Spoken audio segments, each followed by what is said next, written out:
অনেকেই জানতে চেয়েছো যে আমাদের এঙ্গেজমেন্টের রিং প্ল্যাটারটা আমি কোথা থেকে নিয়েছি। বাকি আরও ডিটেলস তো একে একে শেয়ার করবই, তবে আজকে ডিটেলসে বলি এই রিং প্ল্যাটারটার গল্প। এটা আমি রিসিভ করেছিলাম ডিট্যাচেবল অবস্থায়, আর আমি অ্যাটাচ করে প্ল্যাটার হিসেবে ইউজ করতে পারি, নয়তো এই প্লেটটা পরে ডেকোরেটিভ পিস হিসেবেও ইউজ করতে পারি সাজিয়ে রাখতে।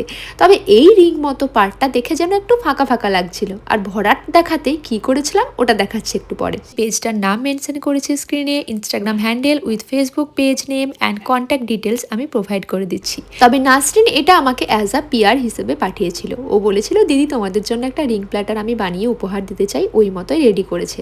তবে আমার বোন বলল বাড়িতে আর্টস অ্যান্ড ক্রাফটসের সামগ্রী বলতে ড্রাই ফ্লাওয়ার্স, আঠা সবই তো আছে, তো ওগুলোকে দিয়ে চিপকে একটু সাজিয়ে দিচ্ছি। আর ও তো এসব কাজে খুবই পটু, তাইও কাজে লেগে পড়েছে এই ড্রাই ফ্লাওয়ার্সগুলো এইটা রিংটার মধ্যে সাজিয়ে রেডি করতে। তোমরা যদি নিজেদের জন্য কোনো কিছু কাস্টমাইজ ডিজাইন করে এরকম প্ল্যাটার রেডি করতে চাও, ওনাকে অবশ্যই যোগাযোগ করতে পারো। হাতের কাজ ওনার খুবই ভালো। এঙ্গেজমেন্টের ঠিক আগের দিন তড়িঘড়ি করে অনেক ঘন্টা খেটেছে আমার বোন, আর তার সাথে আসু অনেকটা হেল্প করেছে। বারবার এই আঠা দিয়ে খুলে যাচ্ছিল, গ্লুগান দিয়ে চিপকে রেডি করতে অনেকক্ষণ সময় লেগেছে।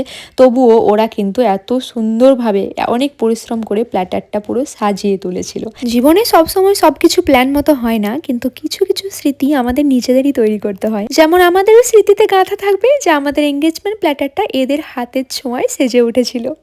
এই হলো প্ল্যাটারটার ফাইনাল লুক। তবে আমরা পরে নোটিস করলাম যে এখানে 3TH করে দেওয়া হয়েছে, যেটাকে আমার বোন মার্কার পেন দিয়ে RDতে ঠিকঠাকভাবে কনভার্ট করে দিয়েছে।